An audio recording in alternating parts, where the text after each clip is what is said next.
Hello guys, welcome back to PC वाला YouTube channel. And आज की वीडियो में आपको बताऊंगा सीपीयूज, बजट सीपीयू से लेके, यानी कि आप अगर लो एंड सीपीयूज ले रहे हो उससे लेके हाई एंड सीपीयूज तक, क्योंकि नए सीपीयूज आए हैं। राइजन की 5000 सीरीज अनाउंस हो गई, तो काफ़ी लोगों के लिए वो एक्सपेंसिव है। आपको कौन से सीपीयूज बाय करनी चाहिए? एएमडी के करंट सीपीयूज बहुत ज़्यादा महंगे बिक रहे हैं, ओवर प्राइस बिक रहे हैं। क्या ऑल्टरनेटिव्स हैं सीपीयूज के जो आपको अपने पीसी बिल्ड के लिए लेने चाहिए? तो मैं सब कुछ आज बताऊंगा, तो वीडियो को एंड तक जरूर देखना, चाहे आपका बजट लो एंड हो चाहे हाई एंड हो, सबके बारे में हम बात करेंगे। और ये वीडियो सिर्फ सीपीयूज के बारे में है, ग्राफिक्स कार्ड के बारे में मैं अलग वीडियो लेके आऊंगा। तो अगर आपको उसके ऊपर वीडियो चाहिए तो डिस्क्रिप्शन में मुझे बताओ, सॉरी, कमेंट सेक्शन में मुझे बताओ। मैं पागल हो चुका हूँ। डिस्क्रिप्शन में अमेजोन का लिंक होगा, वहां से शॉपिंग करके चैनल को सपोर्ट कर सकते हो। बाय द वे, तो शुरुआत करते हैं जिन लोग का बजट एकदम कम है, लाइक 25,000, 30,000, 35,000। तो मैं बोलूंगा कि सबसे पहले तो जिन लोग का बजट कितना भी है, लाइक आपका बजट 25,000 है, आपका बजट 40,000 है, आपका बजट 50,000 है, आपका बजट 60,000 है, अपने बजट में ना 5,000 या 4,000 रुपए एडिशनल और ऐड मार लो, क्योंकि जो प्राइसिंग आजकल बढ़ी है, तो जो बिल्ड आपका पहले 60,000 में होना था वो अब 65 में होगा। जो बिल्ड आपका पहले 35,000 में होना था वो अब 40,000 में होगा। तो अपने बजट के आसपास ना थोड़ा बढ़ा लो, क्योंकि प्राइसिंग बढ़ चुकी है नाउ। जिन लोग का बजट 35,000, 25, 30 इस टाइप के है, तो मैं आपको बोलूँगा आप प्लीज़ एपीयू बिल्ड करो 3400G। आपको कहीं से 2400G मिल जाता है, 2400G, 3200G इन पे बिल्ड करो। बाद में ग्राफिक कार्ड ऐड करना, लाइक 1650 सुपर, RX 570, 1660 सुपर। यही आपके पास अभी के लिए ऑल्टरनेटिव है। सबसे अब बात करते हैं जिन लोग का बजट थोड़ा सा उससे ज़्यादा है, एपीयू से ऊपर के लोग जो हैं वो अगर लेना चाहते हैं, तो उनके लिए देखो Ryzen 3 3100 वो एक अच्छा ऑप्शन है। लेकिन 3100 जो है वो काफ़ी एक्सपेंसिव सीपीयू है कुछ लोगों के लिए। वो लोग 3100 जो है वो नहीं लेना चाहते। 4 कोर 8 थ्रेड का सीपीयू है, लेकिन मैं बोलूँगा ये काफ़ी अच्छा सीपीयू है अभी के लिए। इसकी प्राइस उतनी नहीं बढ़ी है बाकी सीपीयूज के मुकाबले। तो इसकी प्राइस जो है वो 9,000 के आसपास ही थी पहले भी, और अभी भी अराउंड 9,000 के आसपास का ही आपको मिल जाएगा। तो प्लीज़ अगर आपको Ryzen 3 लेना है तो आप Ryzen 3 ले सकते हो, क्योंकि बहुत सारे लोगों के लिए AMD एक ऐसा प्लेटफॉर्म है जिसपे कि वो 16 कोर तक अपग्रेड कर सकते हैं। और अगर आप अभी Ryzen 3 3100 लेते हो तो फ्यूचर में आप Ryzen की 5000 सीरीज के किसी सीपीयू के ऊपर भी अपग्रेड कर सकते हो। तो ये आपके लिए अच्छा ऑप्शन रहेगा, एक अच्छा स्टार्टिंग पॉइंट रहेगा। तो आप 3100 ले सकते हो और उसको पेयर कर सकते हो बजट ग्राफिक कार्ड के साथ, लाइक RX 570, 1650 सुपर, 1660 इस टाइप के ग्राफिक्स कार्ड के साथ। अगर आपको इसका ऑल्टरनेटिव चाहिए, आपको फ्यूचर में अपग्रेड करना ही नहीं है, आपको पीसी बिल्ड करके छोड़ देना है, आपको ओवरक्लॉक नहीं करना, आपको रैम भी ओवरक्लॉक नहीं करनी, कुछ नहीं करना, तो आप इंटेल का 10100 देख सकते हो। ये भी अराउंड 10,500, 10,600 के आसपास आपको दिख रहा है। और अगर आप इसका प्राइस चार्ट देखो ना, तो आपको दिख रहा होगा ग्रेजुअली इसकी प्राइस डिक्रीज ही हुई है।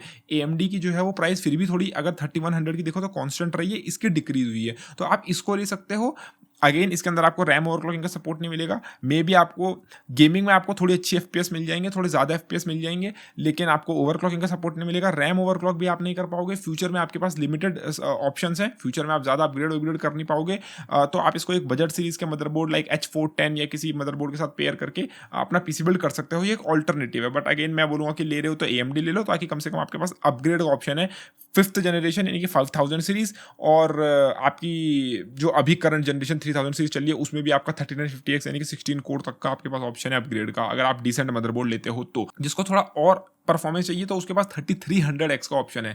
3300X राइजन जो है वो अगेन इसके सारे कोर्स एक ही CCX में है, तो ज़्यादा अच्छी गेमिंग परफॉर्मेंस देता है। बट ये अगेन तुम देख सकते हो 14,000 का बिक रहा है, और इसकी शुरुआत हुई थी अराउंड 11,000 के आसपास से, और अब 11,000 से लेके ये जो है वो बिक रहा है 14,000 का। तो ये बहुत बढ़ चुकी है इसकी प्राइस। लेकिन अगर आपको AMD का प्लेटफॉर्म चाहिए, और AMD के प्लेटफॉर्म पे ये आपको Ryzen 3 का ही आपका बजट है, और आपको बेस्ट गेमिंग सीपीयू चाहिए, तो 3300X के आप सब जा सकते हो। 4 कोर 8 थ्रेड का सीपीयू है बट स्टिल। या फिर AMD का Ryzen 5 3500 ले सकते हो। एटलीस्ट इसके अंदर आपको 6 कोर मिल रहे हैं, और इसकी भी वैसे प्राइस बढ़ी ही है। तुम देख सकते हो ये भी 11,500 से इसकी शुरुआत हुई थी, अगर तुम देख पा रहे हो स्क्रीन पे, और अब जो है ये 14,000 का बिक रहा है। तो लेकिन अगेन आपके पास है, दोनों में से जो आपको पिक योर ओन पॉइजन वाली बात हो गई यहाँ पे। मतलब एक सीपीयू के अंदर आपको 4 कोर 8 थ्रेड मिल रहे हैं, दूसरे के अंदर आपको 6 कोर 6 थ्रेड मिल रहे हैं, यानी कि एक के अंदर आपको हाइपर थ्रेडिंग नहीं मिल रही है, एक के अंदर मिल रही है। तो डिपेंडिंग कि आप क्या करना चाहते हो अपनी सीपीयू के साथ। मैं तो बोलूँगा 3300X जब इसमें और 3500 में लेना है, लाइक Ryzen 5 3500 और Ryzen 3 3300X में लेना है, और आप गेमिंग पीसी बिल्ड कर रहे हो, तो वैसे तो आप दोनों में से कोई भी ले सकते हो, आपको 19-20 का फर्क दिखेगा। बट मैं बोलूँगा 3300X के साथ लो, कुछ सीपीयू इंटेंसिव सिनेरियोज में आपको ज़्यादा अच्छी परफॉर्मेंस देखने को मिल जाएगी। तो ये हो गई इन सीपीयूज की बात। बाकी बढ़ते हैं थोड़ी और जिनका बजट ज़्यादा है। अब जिनका बजट थोड़ा और ज़्यादा है तो उनको मैं रिकमेंड करूँगा इंटेल का कोर i5 10400 या फिर 10400F। आप भी इसका देखो प्राइस चार्ट देख सकते हो, ये ग्रेजुअली डिक्रीज ही हुआ है ओवर टाइम। और ठीक है, अगेन जैसा मैंने बोला कि जो लोग इस सीपीयू को लेंगे वो लोग ओवरक्लॉकिंग एक्सपेक्ट ना करें, रैम ओवरक्लॉकिंग एक्सपेक्ट ना करें। 10400 लॉक सीपीयू है, इंटेल में कोई ओवरक्लॉकिंग का सपोर्ट नहीं मिलता। रैम जो है वो आपकी आई थिंक 2666 मेगाहर्ट्ज से ऊपर नहीं जाने वाली। i3 में भी i5 में भी एंड 3000 मेगाहर्ट्ज़ की रैम लेके अपने आप को जो है वो अपने पैसा वेस्ट करने की ज़रूरत है नहीं। ऑल्दो 3000 मेगाहर्ट्ज़ की रैम उतनी महंगी आती नहीं है, बट इसमें आपकी वो 3000 मेगाहर्ट्ज़ की रैम चलेगी नहीं। तो 2666 मेगाहर्ट्ज़ की रैम ही आपकी इसमें चलेगी। लेने को ले सकते हो 3000 मेगाहर्ट्ज़ की, ऐसी कोई बात नहीं है। 17000 के आसपास का ये आता है। पहली बात तो मैं इस सीपीयू को कभी रिकमेंड करता नहीं, क्योंकि 17000 के आसपास आपको देखने को मिलता है 3600, लेकिन 3600 क्योंकि ओवर प्राइस हो चुका है। 3600 ओवर प्राइस्ड हो चुका है और अभी 22400 का मिल रहा है। तो उस सिनेरियो में जैसे कि तुम देख सकते हो, उसकी स्टार्टिंग प्राइस थी, अगर देखो तुम प्राइस चार्ट देख रहे हो तो 17000 के आसपास की ही इसकी प्राइस स्टार्टिंग पॉइंट थी, लेकिन अब जो है ये 19000 या 22000 का भी बिक रहा है। तो इस हिसाब से मैं बोलूँगा कि इंटेल का 10400 आपके लिए अच्छा ऑप्शन है। लेकिन अगर आप AMD प्लेटफॉर्म पर ही रहना चाहते हो तो आप एक्सपेंसिव ज़्यादा प्राइस दे सकते हो, ज़्यादा 22,000 रुपये में इसको ले सकते हो, बट सेंस नहीं बनाता है इस प्राइस में ना, सेंस नहीं बनाता है। उल्टा उल्टा अमेजोन पर ही ये सीपीयू आपको 3600X जो है वो 21,000 का मिल रहा है। तो इससे अच्छा 3600 से सस्ता तो 3600X मिल रहा है, तो इससे अच्छा आप X सीरीज़ का ही सीपीयू ले लो। और तो ये जो है वो आपके लिए ज़्यादा अच्छा ऑप्शन मेरे ख्याल से रहने वाला है। तो 10400 की तरफ भी आप देख सकते हो। गेमिंग में देखो आपको 6 कोर 12 थ्रेड दोनों के अंदर देखने को मिल रहे हैं। राइजन ओवरक्लॉकेबल है, अगेन प्लेटफॉर्म में अपग्रेडेबिलिटी का ऑप्शन ज़्यादा अच्छा है, वो सब है। लेकिन जिनको नहीं करना, जिनको इन सब चीज़ों से फ़र्क नहीं पड़ता, जिनको प्लग एंड प्ले करना है, वो एक बार इंटेल की तरफ भी देख सकते हैं। उनका भी आपको गेमिंग में कुछ FPS ज़्यादा मिल जाएंगे। और अगेन 6 कोर 12 थ्रेड दोनों के अंदर है, तो ऐसा कुछ है नहीं कि आपको कोर्स एंड थ्रेड्स की लिमिटेशन देखने को मिल रही है। हाँ, ओवरक्लॉकिंग का सपोर्ट नहीं मिलेगा आपको, तो वो एक चीज़ है। दूसरी चीज़ मैं यहाँ पे आपको मेंशन कर दूँ कि मैं आपको अमेजॉन का रेफरेंस इसलिए दे रहा हूँ because Amazon all over India हर किसी के लिए सेम है, और हर कोई प्राइस जो मैं दिखा रहा हूँ स्क्रीन पे उससे कंपेयर कर सकता है।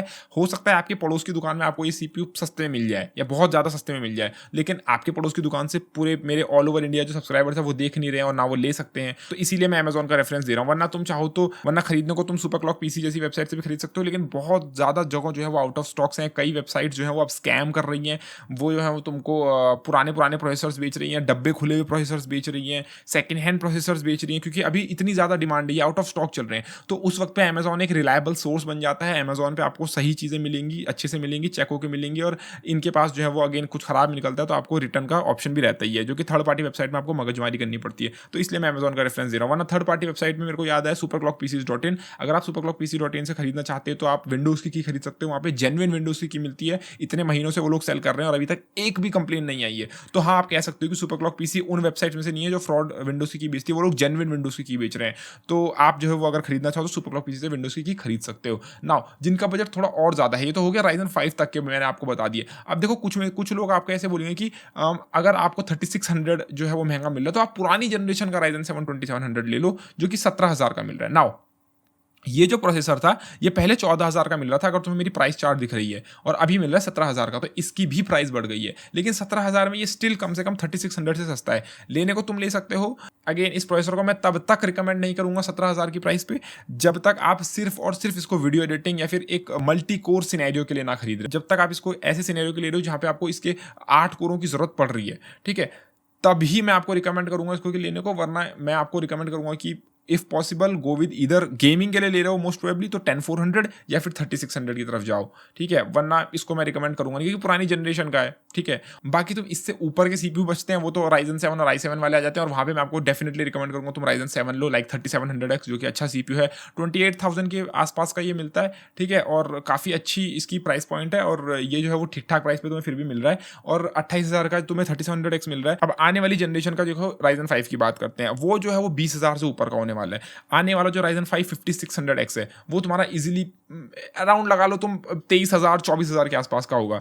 अब वो 23,000 24,000 की अगर प्राइस पे आपको मिल रहा है तो डेफिनेटली उस प्राइस पे आप 3700X लोगे या फिर आप उस नए राइजन 5 को लोगे। तो मैं रिकमेंड करूंगा उस प्राइस पे, पहली बात तो वो इस राइजन 7 से सस्ता है, तो आप जो है वो डेफिनेटली नए वाले 5600X को लेना। क्यों लेना? क्योंकि उसके अंदर 19% तुम्हें आईपीसी गेन मिल रहा है, अराउंड तुम्हें 26% के आसपास का गेमिंग इंप्रूवमेंट मिल रहा है सिर्फ इसके अंदर, गेमिंग के अंदर, मतलब 3000 सीरीज के मुकाबले। तो तुम्हारा जो नया 5600X है वो इस 3700X के मुकाबले बेटर प्रोसेसर है। तो अगर फ्यूचर में जब मैं ये वीडियो बना रहा हूँ उस वक्त पे तो सिर्फ अनाउंस हुए हैं, लेकिन जब लॉन्च होते हैं उस वक्त पे अगर तुम लेते हो तो प्लीज़ 5600X लेना, 3700X मत लेना। अगर वो इससे सस्ता होता है देन वेल एंड गुड, नहीं होता है इसी प्राइस के आसपास का कहीं पे आता है, क्योंकि अगेन ओवर प्राइस है, स्टॉक इशूज आ सकते हैं स्टार्टिंग के दिनों में, तो ओवर प्राइस बिक सकता है, तो भी इस प्रोसेसर को लेने की जरूरत नहीं है, उसी को लेना। और बाकी उस नई जनरेशन का राइजन 7, नई जनरेशन का राइजन 9 5000 सीरीज का, उसमें तो मुझे कमेंट करने की जरूरत है नहीं। हाँ, वो एक्सपेंसिव होंगे, एक्सपेंसिव होंगे नो डाउट,